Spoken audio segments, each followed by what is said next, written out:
Sambaibo mune mukadzi Genesis 38 anonzi Tamar. Tamar mukadzi akaita vana matwins. Mukadzi uyu akapinda mumarriage nevana vemurume anonzi Judha, vana vaJudha. But vana vaJudha vari vaviri havana kubereka kana mwana naTamar. Tamar akabereka naJudha. Baba vevana vakabhenge vamuroora. Kureva kuti sometimes unoenda muzvidiki iwe uri suppose kuita zvakakura, nokuti kuroorwa nevana vaJudha wozopedzisira waroorwa naJudha. Kureva kuti wanga uri meant for Judah, but waiva nelevel yekuti waimboenda kuvana vacho. Tine vanhu vane capacity yekuita zvinhu zvakakura, zvokuti ukamuona achiita chidiki unototi amana mafungiro esara, but ndo zvaanokuita chete muupenyu.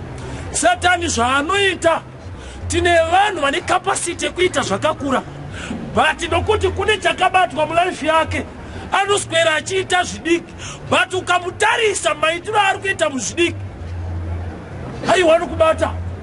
Saka mukadzi uyu akaroorwa nemwana waJudha wekutanga. Mwana waJudha wekutanga ndokubva afa.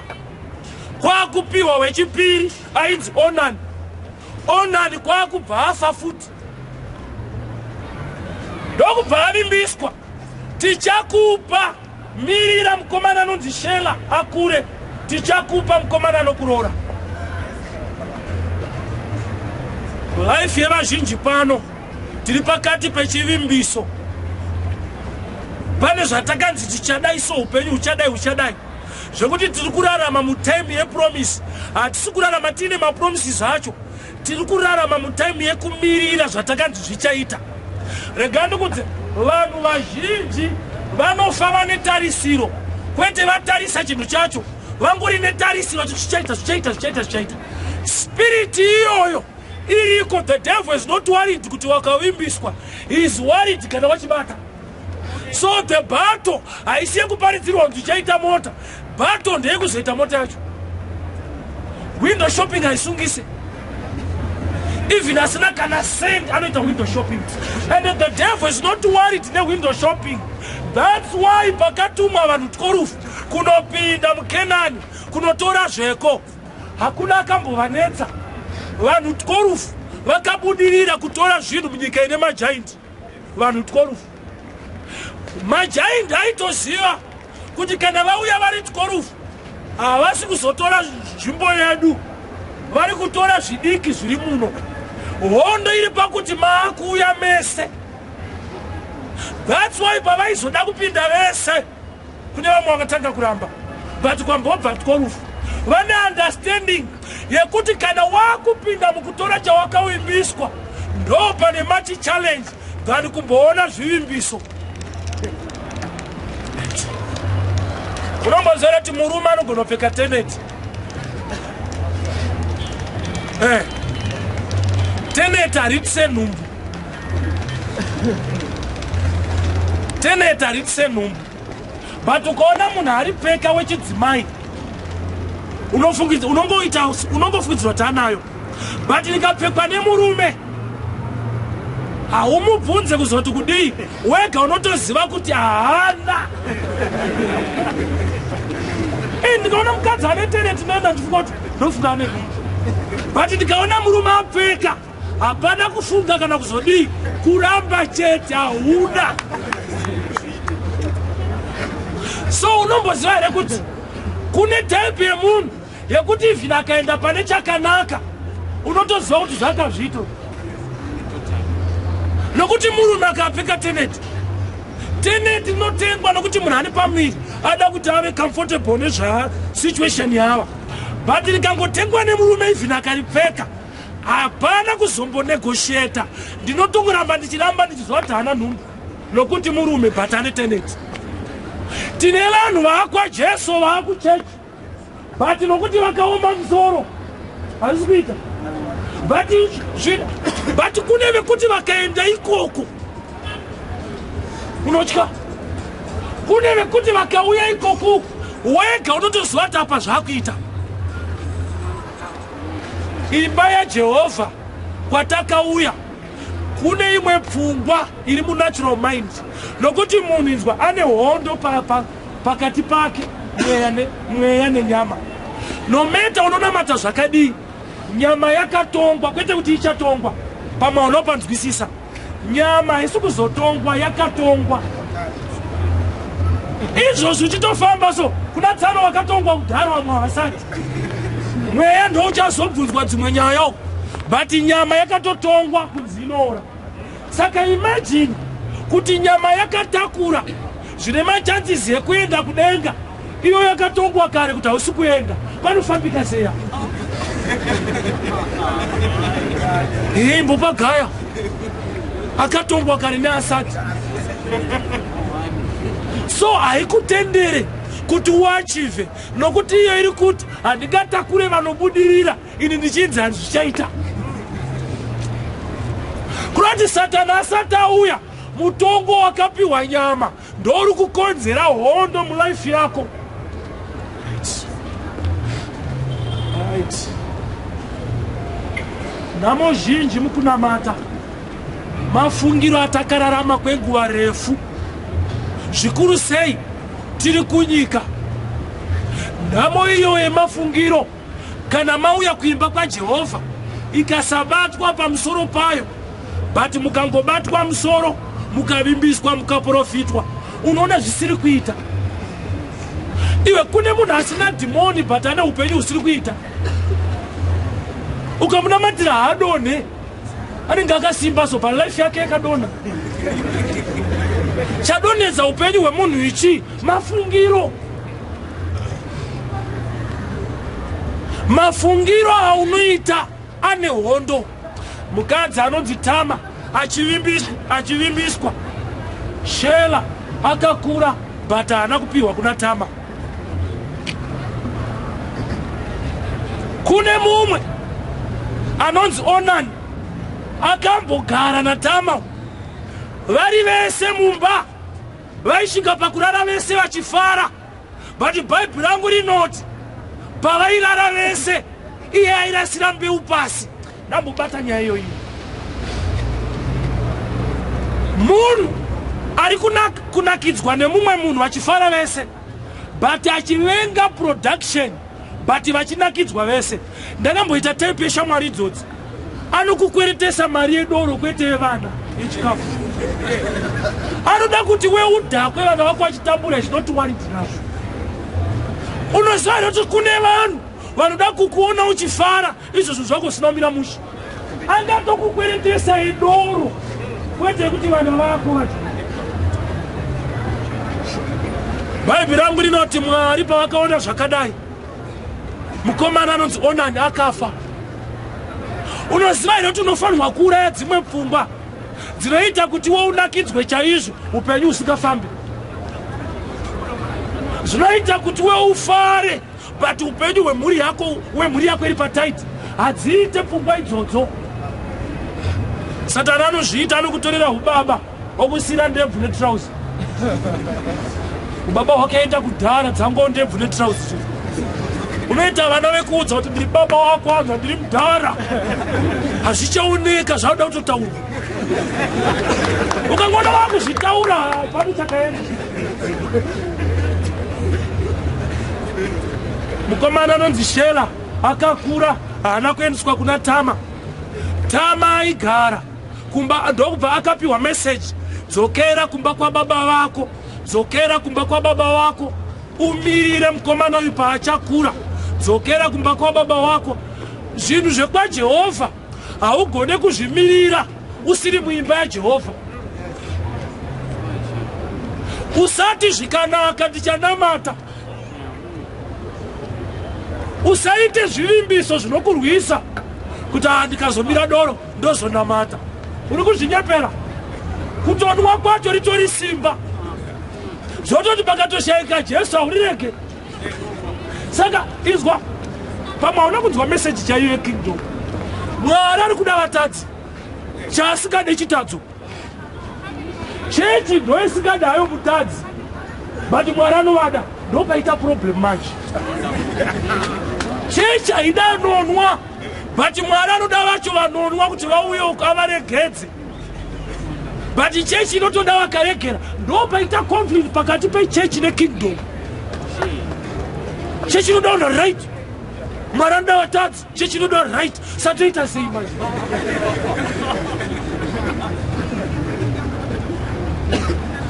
Nokuti Tama akanzi enda kumba kwevabereki vako umirire mukomana ukumba kwaJudha, iwe uri kumba kwenyu kwechiKenani uregere wakamirira zvekwaIsraeri.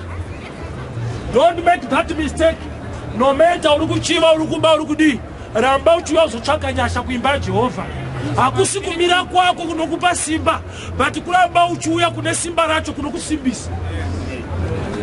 Don't get discouraged. Takamona chinwadoro vanotodiscussa muchechi ichechi iyoyo. Mwari anokuda Mwari chandomudira anogona kukuda zvakadaro. Haana komiti yechechi anobvunza kuti dzakaputa nezirotoitei, anogona kukuda zvakadaro. Hauzivi here kuti unogona kuiswa pasi peshamu nechechi iye Mwari akakuregerera kudhara. Mark 16 verse 7. Mark 16 verse 7. Jesu achimuka muguva kune mukadzi angauya. Mukadzi ndokubva apiwa message. Endai munotaurira vadzidzi vangu tinosangana Galirea uye naPeter. Peter mumwe wavadzidzi. Kosei Jesu ari kuti taurirai vadzidzi vangu tosangana Galirea uye naPeter? Why ari kutendi Peter? Jesu ari kuundastanda kuti Peter akandiramba ka3. Saka netype yechechi yandakasiyo pamakatoburitswa chechiyo. Saka muvaudze kuti Peter ari kudiwa. Hallelujah. Amen. Peter ari kudiwa kuGalirea naShe. Kana makaronga kuti Peter hachaenda ari kudiwa, ukagona ngoti endi Peter, pane nhau hombe iri kurongwa nechechi iri kuvenga Peter.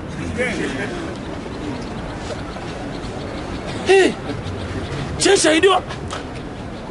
Kuna bishop anoniinspire anonzi Noel Jones. Akambotaura imwe testimony kuti ndakati Mwari, chechi yangu ministry yawo yekuAmerica, please handidi vatadzi doti muye vanhu vari right.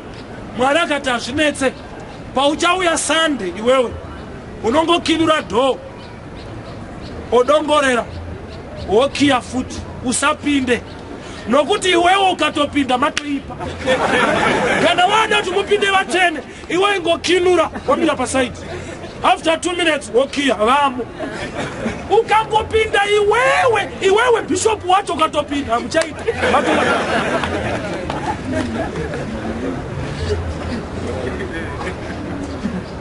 Mwari anoda vatadzi. Chechi haidi munhu anotadza. Haidi. Kunoti Satani chaari kuita panhau iyi arida kudzivisa kupona kwevamwe.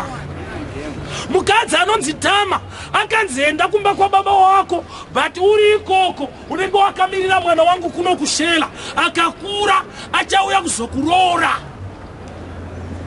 Bhaibheri rinoti Shela aikura uku Tama makore ari kufamba, hanzi akaona munhu asi kuuya.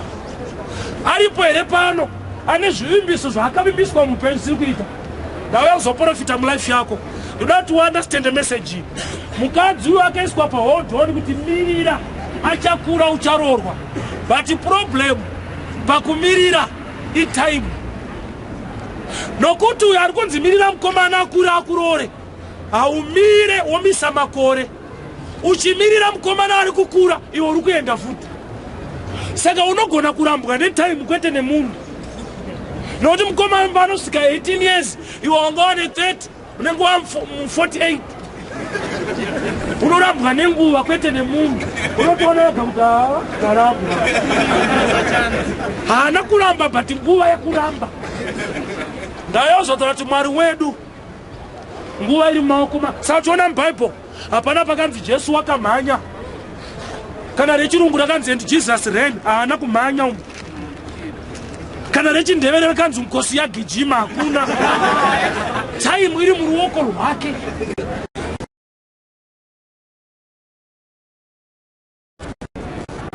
Mukadzi anonzi Tama anobuda mugenealogy yaJesu.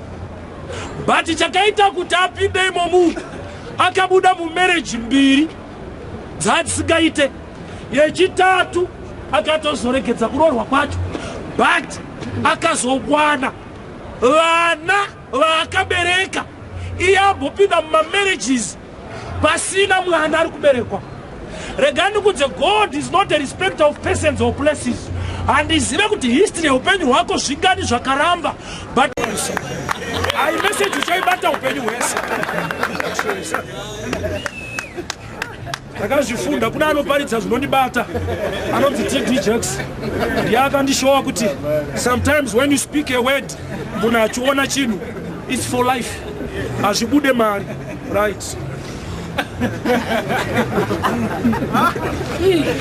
Ukanzu akapfeka usashirikadzi zvekutamburira so munhu iye akavimbiswa, but akanopfeka zvekuti kana wacho akamuona iri dhuku, right? Enda kumba kwa baba wako, ndokubaenda kumba kwa baba yashirikadzi, but outside ine a good promise. Ozati nevanhu vakagara mupoverty, vakagara munhamo, vakazvipfekedza kusabudirira, but Mwari ane chivimbiso mubhaibheri kuti you are not poor, you are rich. Kune vakavimbiswa utano, vakanyura mukenza, vakapfekedzwa kutambudzika, vari munhamo, but chivimbiso. Hallelujah. Vakagona kupfeka hembe dzenhamo. Pisatitsi. Zvandiri kuita izvi, understand, in life yemunhu ari pano anonyatsoziva kuti Mwari anosumudza marombe kubva muguruva, but iye akazorora muurombe, haana idea, akazorora mukudhakwa, mukusvuta mbanje, akazorora, ane hembe dzacho, vane mazita acho, mabula, vakazorora mazita. Hallelujah. Jesus. Thank you, Father. Glory be to God. Naiwe Tama, wakavimbisa kuroorwa, kuwapfekerei zvekuti murume wangu akafa, wakavimbiswa mupenyu, but wakapfeka zvaakafa. Hallelujah. Mukadzi uyu akapfeka zveushirikadzi, akavimbiswa murume mupenyu, but iye kwakunopfeka zvine chekuita neafa, kwete kupfekera mupenyu aripo, kupfekera akaenda. Glory to Jesus. Sikaribo shitana. Dressing haichada kuti future yake inake, yada kuti vanhu vamunzwire tsitsi, gamba iyi yachine access yekuita zvinhu muupenyu. Tine vanhu vanoda kurarama kupema, kupisa tsitsi, but you can change life and make it. Glory. Hallelujah. Kupfeka kuvarume hakusi kupfekera kudiwa, kupfekera kunyaradzwa. Thank you, Jesus. Hakusi kupfekera kubudirira, kupfekera kunyaradzwa, kuti kubudirira ndichakwanisa ndibatsire iwe. Hallelujah. Chivimbiso chiriko. Don't miss the promise of God. Jesus. You can make it in life. Jesus. You are wonderfully and fearfully made. Jesus. Mapfekero enhamo disaster dzawakapfeka, kuda kunzwirwa tsitsi, kupfeka dzinza, kuti tingadii mabrand aikumura dzinza. Jesus. You are appointed. You can make it in life. Jesus. Kuna akangopfeka culture. Tingadii mabrand aitakabva kure kuMalawi. Jesus. Machina akabva kuHong Kong, vane mashops pagaufa, kure nekupi rirongwe neHong Kong. Hallelujah. Jesus. Thank you, Father. Glory be to God. Rumbidzwa Jesu. Sure here, ariko anozvinzwa pano kuti Mwari vakatovimbisa kuti haungafe wakadai, upenyu hunochinja, iye kwakunopfeka zvokunzwirwa tsitsi. Chimeone nhama dzangu. Hallelujah. Ndiri murume akafa, eya akafa takamunzwa, hauna here akavimbiswa. Hallelujah. Wadi kupfekera zviripo kwete kupfekera zvakaenda. Glory. Wadi kupfekera ariku awechidiki. Bhaibheri rangu rinoti akapfeka akadaro ari kumba kwawo, akazonzwa imwe message. Rega ndikuudze, nhamo ngairege kukutadzisa kunzwa message inokuchinja. Akanzwa message baba vanonzi Judha vakafirwa nemukadzi wavo, ndoatezvarawo. Vari kuenda kunoveura makwai. Munoziva here kuti kana vanhu vachiveura makwai, kunocheka makwai kwaveura, huu inenge ichirembera iyi. Vari kuedza kuti gwai rikasaveurwa, food yese yariri kudya harive productive, rinenge raakugadzira more outside than kuisa nyama mumiri. Hallelujah. Makwai vari kuenda kuproduction. Saka paakanzwa kuti kwandakanza zviite vanogona kufambira zvine production, ndo message yakamuchinjera. Zvikanzwa zvinzwe tezvara wako vari kuenda kunoveura makwai, vari kuenda kumakwai. Munomboziva here kuti Mwari vagara vachienda kuvanhu vavo? Mwari vagara vachifamba vachienda kuvanhu vavo. Tezvara wako vari kunoveura makwai, ndo paakasimuka. Hallelujah. Ndobvati ndaakuenda kunogara panzira. Bhaibheri rangu rinoti akabvisa hembe nekuda kweinformation yaanzwa. Osa kune information yekuti kana yaparidzwa, bvisa kutambura kwako, woti nemavanga aJesu ndakaporeswa, bvisa nhamo dzako, wosarenda paside, kwete kuti zvaita pane zvawanzwa zvinoitisa. Pfungwa yenhamo ngaibude. Mari hapana, but ramba kuita murombo. Zvinorambwawo. Akabvisa. Anzwa atezvara vachapfuura vari kuenda kumakwai. Zvanzi ndokubva apfeka sechifeve. Unoiverenga ndiGenesis 38. Tamar akabvisa zveushirikadzi. Idressing yaitomudzvanyirira nokuti anga asingapfekere zviripo, aipfekera zvakaenda. Hallelujah. Ui. Mwari vakanaka.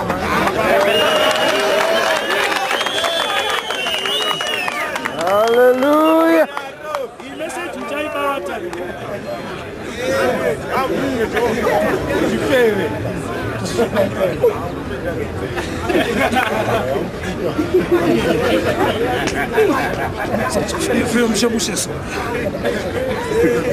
Madhuku akandwa pasu.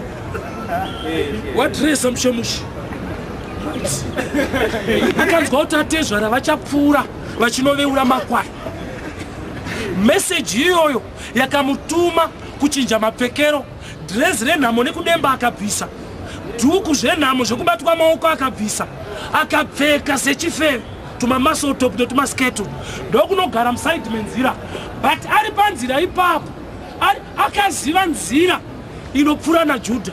Rega kumirira Mwari uri ku wrong place, rega kumirira promotion yaJehovha uchiri kuba kubasa. Uende ikoko.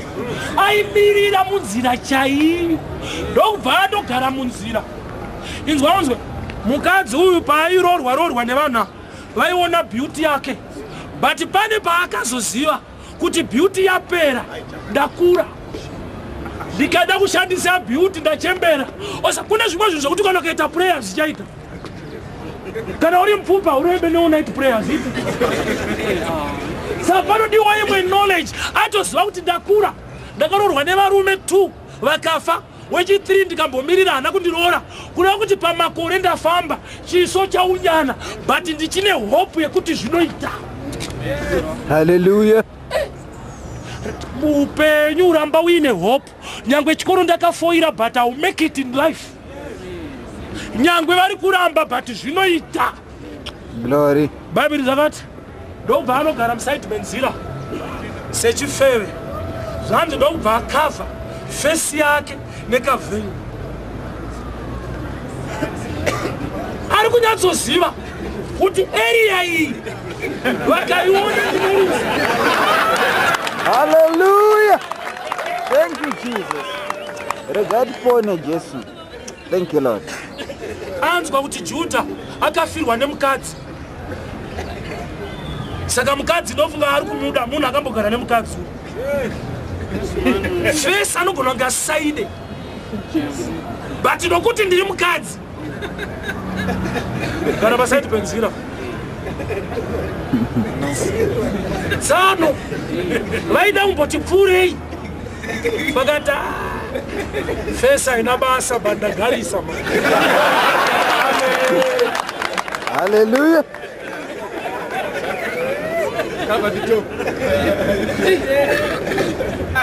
Ndobva ati aichi ndofuka chifeve. Face akava. Unomboziva here, ukada kuita zvinhu zvokwamwari zvinoendeka, don't move by sight, move by faith. Varaya uvhure ndangari zvinhu knowledge. Akaziva kuti ndikada kuona ndikazoonekwa akaziva fesi handibudirire. Chandakuita ndechekuti ndichavhara fesi yacho. Ndobva vhara fesi yake. Judha achipfuura. Hallelujah.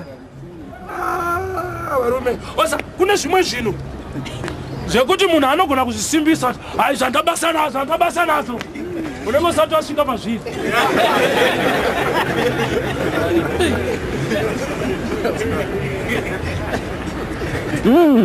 Hallelujah. Judha ndokuisa tsvimbo yake pasaidi. Kuri kuendwa kumakwai.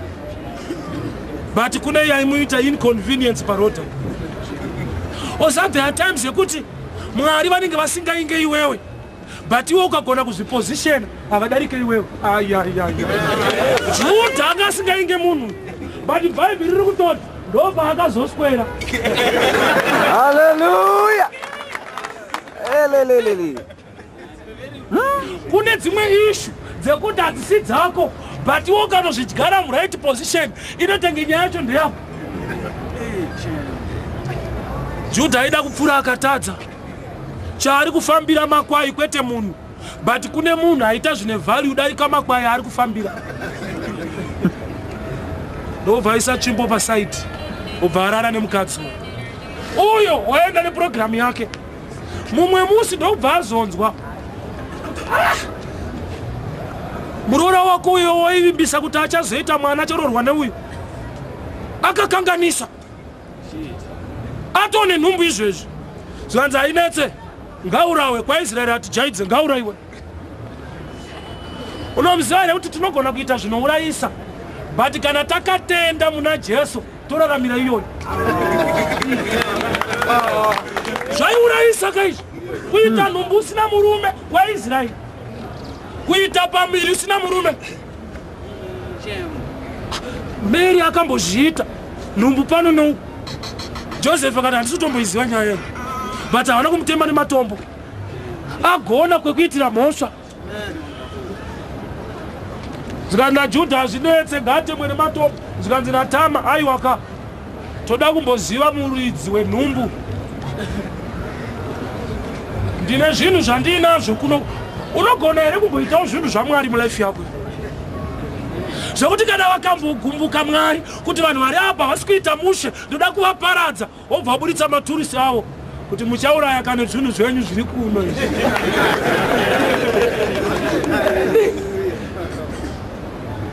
Mukadzi akasara netsvimbo yekwaJudha, tsvimbo yamambo yekutonga, yanga ine chifeve kurodhi. Hallelujah. Madeputy amambo hana vairambidzwa kubata tsvimbo so. Ndiye mudhara ndiye chef. But Tamar akasvika palevel yekugara netsvimbo. Unoziva kuti zvaMwari izvo ukagona kuzvipositiona iwewe, kwete ukapiwa position nechechi, ukazvipositiona muzvinhu zvake unoita zvikuru kudarika vari paposition yavakagadzwa. Hallelujah. Mukadzi anonzi Tamar akasara netsvimbo yekutonga yekwaJudha, iye ari chifeve. But vaning'ina vaJudha nedzimwe hama, tsvimbo iyi vanga vasingabate, haibatwe ndeyamudhara. Kureva kuti naturally vanga vari close to Judah, but spiritually they were too far. Yet Tamar ari kunzi ari too far, aita the right thing, akava too close. The rest is not the swift. Ukagona kuzisa pa right position. Na oza pane nguva zvimwe zvinhu muupenyu chakanaka unonge wadzidza something. Kuchikoro wakati toda mari yezvakati, ukangomhanya kumba ukangosvikotaura, baba achibva kubasa wairasa.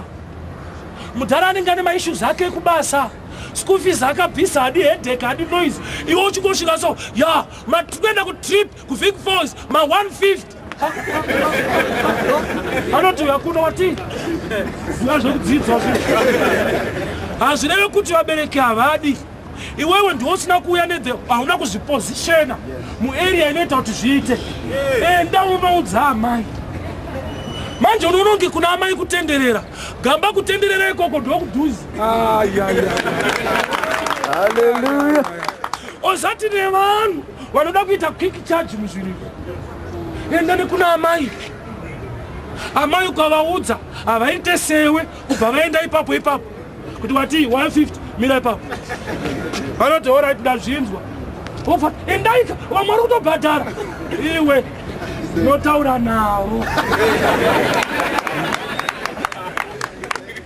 vati vamboramba ka vanorambira type yenyu unoone kuseni makwenda ititenda zvekuma6 chaizvo ndati kuseni Hallelujah. amai vanonyatsoziva kukosha kwechinhu chinonzi time paevery issue vanoziva nguva inotaurwa nyaya yekutripi ende vakaitaura kuti 150 panobuda kari ka 350 Hallelujah.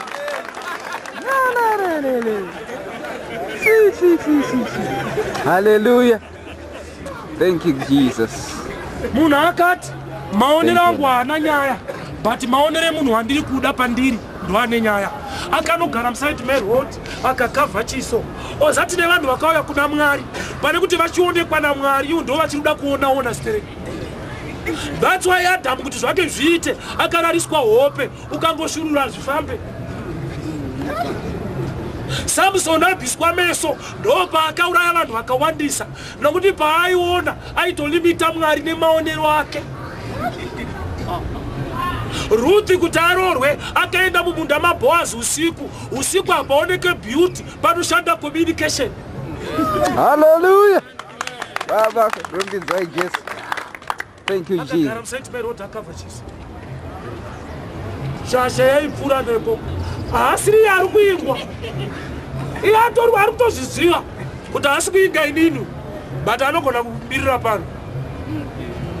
Osa kune zvimwe zvinhu muupenyu already zvakatonza zviuye kwauri nokuti wakafoira, but if you position yourself in the right place you can make it. Success haiendi kumunhu wese wese. Nyuchi dzinoenda pamaruva ese ese pamiti but hadzigadzire uchi pese pese. Dzinoziva kuti panapa ndepekutora maruva pagadzirwe panapa, ndepekutora chete kune kwazvinogadzirirwa zvinhu izvi. Judha akabereka vana nemukadzi ambenge achirorwa nevana vake vasiri kubereka. Unonyanyoda iwewe, unonyanyofarira Gabriel kupfuura Jesu wacho, zvokuti waane nziyo dzakawanda dzaGabriel kupfuura Jesu. Saka toona hazisi kuita. Wakaimba Abraham too much. Uyu paaingororwa nevana vaJudha hapana maberekero avaita nokuti mubhuku raJehovha makanzi Judha and Tamar. Hamuna kunzi vana vaJudha and Tamar. Ukaswera uri murelationship nezvinhu zvekwaMwari usina relationship naMwari hazvifambe. Dressing yake Bartimaeus paakanzi mudane yauye akabvisa bhachi raanga akapfeka. Bartimaeus akabvisa bhachi. Jesu haana kuti dzishedzei dzibvise bhachi kuti kana dzakuuya. Message yaJesu i1 mudane yauye. Iye kuzonzi akabvisa bhachi yaresearch yaakaita kuti type yukuona yakushedza haidi type yeizvizvi. Zvimwe zvacho hazvidi kuparidzwa, munofanirwa kusiya tsano. Mwari haadi zvamuri kuita izvi. Hatingatori nguva refu papulpit tichitaura nyaya yefoja. Kune zvikuru zvoda kudzidzwa muupenyu, iyi munongoregera ishukwe. Shokwa kutoita semoni doro rikazodai hakuna zvimwe here zvino nokuti inzwa mulife haubudirire nezvawakasiya, unobudirira nezvauri kuita. Kudenga ubvunzwe kunzi wakasiyei unonzi waiitei. Hausviko kuti isi foja ndakatosiya, doro foja vakadzi ndakasiya. Vanoti kuno kuti tinobvunza zvamaiita kwete zvamaisiya. Hallelujah. Tine vanhu vakapfeka zvekuchema iko kune message iri suppose kuvachinjisa mapfekero kuti vauye kuzoachiva muupenyu.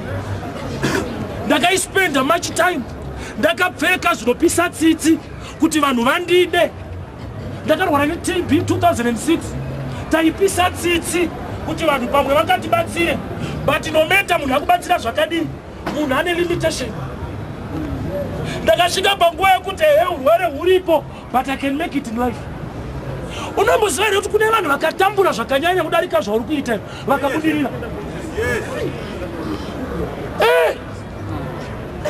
Kune vanhu vakararama upenyu hwakaoma, but vakazobuda mazviri zvikaita. It's high time ubvise pfungwa yekuti ndiri wenhamo. Pfungwa iyoyo haina kunaka. Kune zvivimbiso zviri kuno. Kune zvivimbiso. Judha akavimbisa kuna Tama kuti enda kwa baba wako, tine mukomana atichakupa.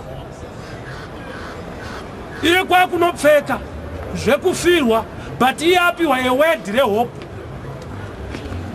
Ndikakuparidzira kugara zvakanaka, iwe ukanoswera uchizvipikisa kuti sitikadi tikaite muupenyu, uri kuzvipfekedza kuchema.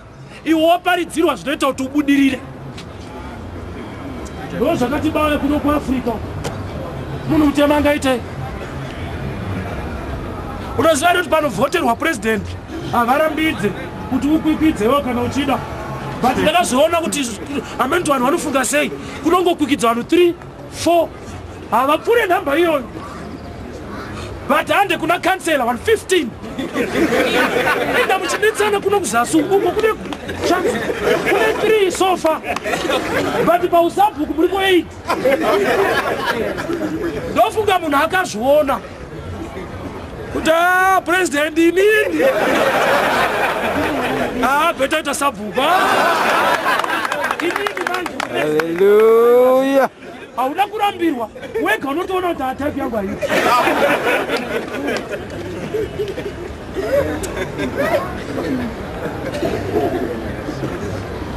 Unoziva here kuti ukadzvanyirirwa kwenguva yakareba, unopedzisira wakufunga kuti i-lifestyle, kararamiro ndoupenyu hwacho. Kare vachitsvaga maslaves vaisa danda paura.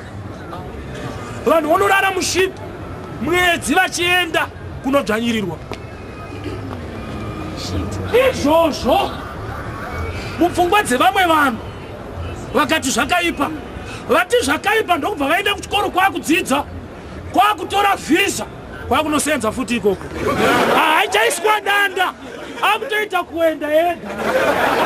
Akuenda kuUK, akuenda ikoko. Pavakauya vachituta vanhu maitiza, vaona kuti vamwe vauko vakuimba manje 50 cents. Yo wakutera wega.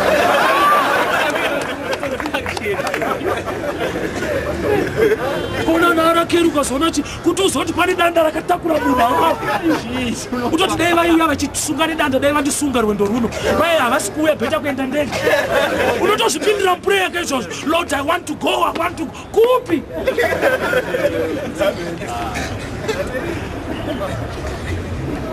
Unotanga wini nhamo uzopedzisira waiwewe nhamo yacho, zvokuti ikada kudzinga kudzinga newe futi. Hauna kuzviona nejesu apinda muchechi pane paakatora chamboko, anyatsoona deliverance yekudzinga mweya yakaipa. Tamboita but vanhu ndo vatozoipa manje. Ndakatobuditsa ari munhu kwete mweya munhu nemweya wake panze. Munonoudzana panze ipapo kuti zviri kunetsa mukati.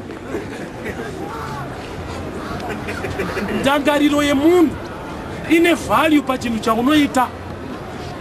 Zvese zvatakainga mumba maJehovha, shoko rikaparidzwa rinosvikira munyama rozoenda mumweya.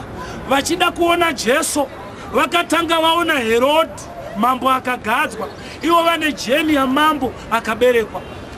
Kureva kuti mambo aberekwa patsva anonyanyodzvanyirirwa namambo akagadzwa. The way you think, common sense, pazvinhu zvese zvinopinda mulife.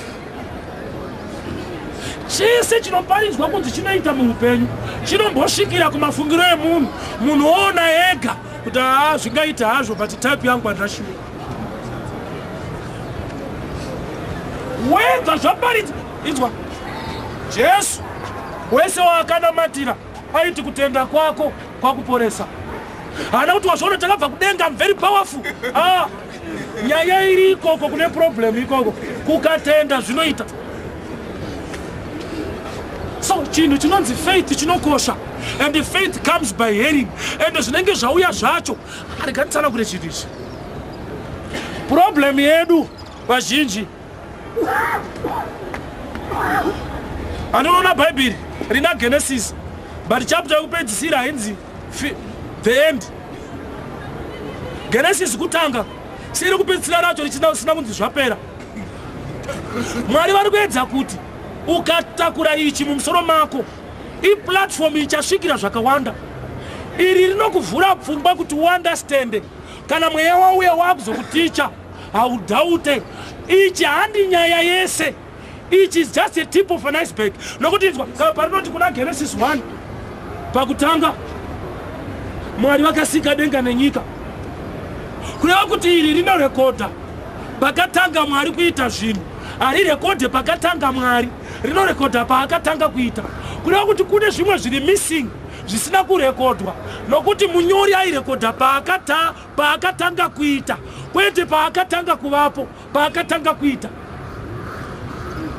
Shoko raMwari. Pane chinhu chinondijeka, unoziva kuti baba vako iwewe vanga vari baba wako vasati varoora mai vako, unozvitenderesa.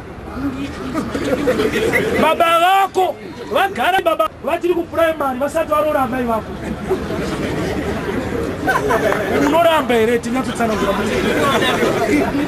Havana kuita baba wako nokuti varoora mai vako. Mwari paakavasika aitoziva kuti mukati umu muchabuda dzimwe mhuri futi. Umu ndo muna John, umu ndo muna Mary. Zvokuti baba vako vari kupuraimari so aitova mudhara wevamwe vanhu vasipo.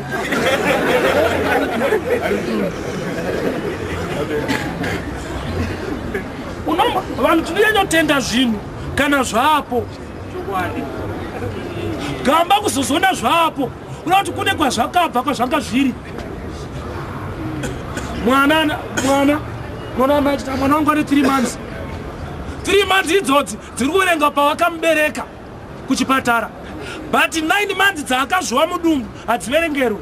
But ukavabvunza kuti anga asiko here, taanga ariko, but ndasingamuone saka handiverengere zvandisingaone. But muchitenda henyu kuti nyangwe manga musingamuone anga ariko, akaita 9 months saka ane mwedzi mingani 3 hazvisika. Because muri kuzvipikisa mega, muri kumbobvuma 1 kuti dzadziriko 9 months dziriko idzi, but pa birth certificate vakuti chi 3. Saka iri inenge birth certificate, but the original thing kusati kwaane chinhu anga ariko. Saka ukaziva kuti zvinhu handizvo zvakaita kuti Mwari avepo, asi kuti Mwari ndiye akaita kuti zvinhu zvivepo. Saka ndikashayiwa chinhu nhasi, as long ndina Mwari zvinouya. Nokuti kusati kwaane chinhu idzo dzadziriko. Alright, Mwari paanoti let there be light, anga akariona kupi?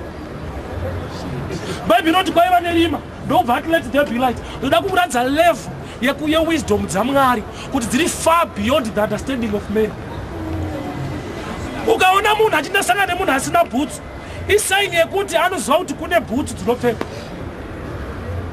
Ukangokura usingaziva kuti kune bhutsu, ukaona munhu asina bhutsu, hautombozvitaura ndasangana nemunhu asina bhutsu nokuti hauna idea. Ukaona munhu achiramba hupfu achiti hwakasviba stereki pasadza hauite, ane hwewaiti hwaakamboona. Asingazive chinonzi hupfu, hazive kala. But Mwari anondishamisa kusati kwamboita light kune rima, iye aiziva kuti kune chinhu chinonzi light. Ukuru haana kumira mushe iyeyu. Akasika Adhamu ndokubva azosika mukadzi kuna Adhamu. Hakuna kwaakamboona mukadzi, but akafunga.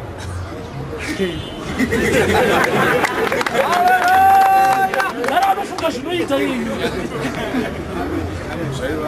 Nokuti munhu kuti aite chinhu anenge ane kakuru kaidea kwaakambochiona Samuel. Haugone kuita chausinobvira waona, ndoyatinoti imagination. But Mwari power raainaro akaimagina chinhu chinoita. zvekutotiwo kana chinamata iye Mwari wacho anonzi creator wekuti hatange aona sample yechinhu. Sandichiti panyika hapana munhu anonzi akashata, nokuti hakuna kumbosikwa munhu Mwari pavaizonokopa manje kusika kuti ndoti vafanane neuyu. Munhu wese ari unique. Kuda kuti kashatiro kakako ndo manakiro ekusaidhi kwenyiko. Hakuna kani wewe kuti tikakope kuti waipa. Zvodoti kana vakati wakaipa ndo manakiro emhando yepamusoro kutype yako.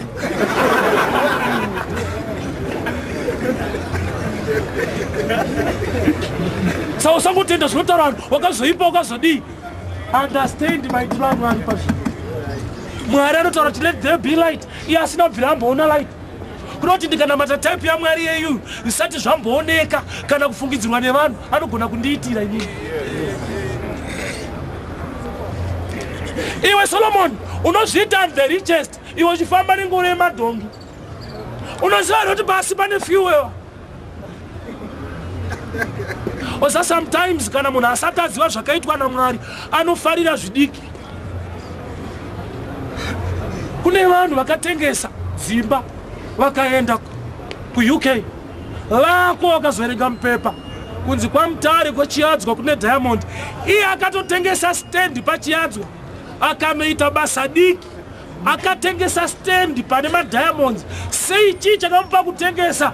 Haasi kuziva. Kusaziva kunodhura. Kusaziva kunodhura singaite. Unombaziva mulife unobhadharwa zvaunoziva, unobhadhara zvausingazive. Zvekuti kana usingazive zvakawanda ndo vanonzi varombo ivavo.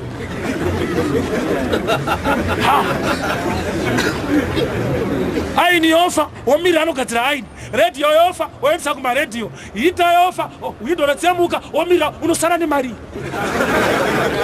Kana kuti nora yakawanda ungasari nemari because hauna chaunoziva.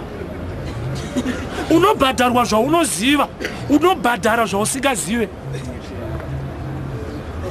Kureva kuti mulife vavarira kutsvaka ruzivo. No wonder Jacob aipa vanhu mari kuti ende munotenga chibage asingazoti ari kupa chibage wacho mwana wacho. Joseph ari in charge, Jacob waiyaura nenzara. Hana knowledge kuti mwana wangu ndiye ari kusupply. In life, get the understanding, get the wisdom, get the knowledge yekingdom ya Jehovah. Problem yedu takapfeka mentality iri too much African. Zvekuti nometa ukanamata zvakadii unongopedzera wakuti ndo chivanhu chedu, ndo chivanhu chedu. Haudi kubvisa mapfekero. Ino Bhaibheri ratoti wati sikwa chitsva but une mapfekero ekare. Zvoda kubviswa izvo. Ndo makuriro atakaita isu. Taipenya muna kwamunoenda mazodai mazoda. Osa tiri kumapurazi kwataigara kumazowo. Chandaishuvira muupenyu kuitawo driver wetractor. Ndo zvataiona adriver vachaisa zvavo, adzimai pamadguard vachienda kumashops unozoona ndo graft manje.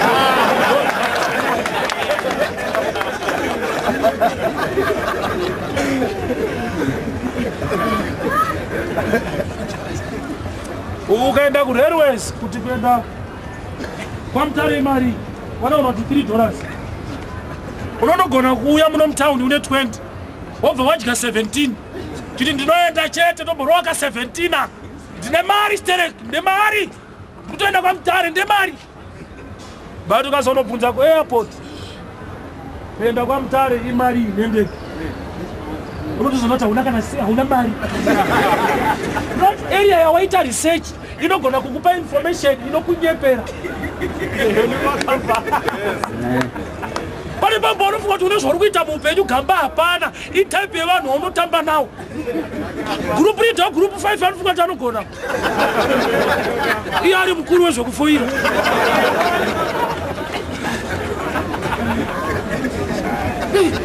Thank you. Kana ndichiti bvisa old mentality ndiri kutobata neshamwari dzaunotamba nadzo vanoramba vachikupa backup yokumesa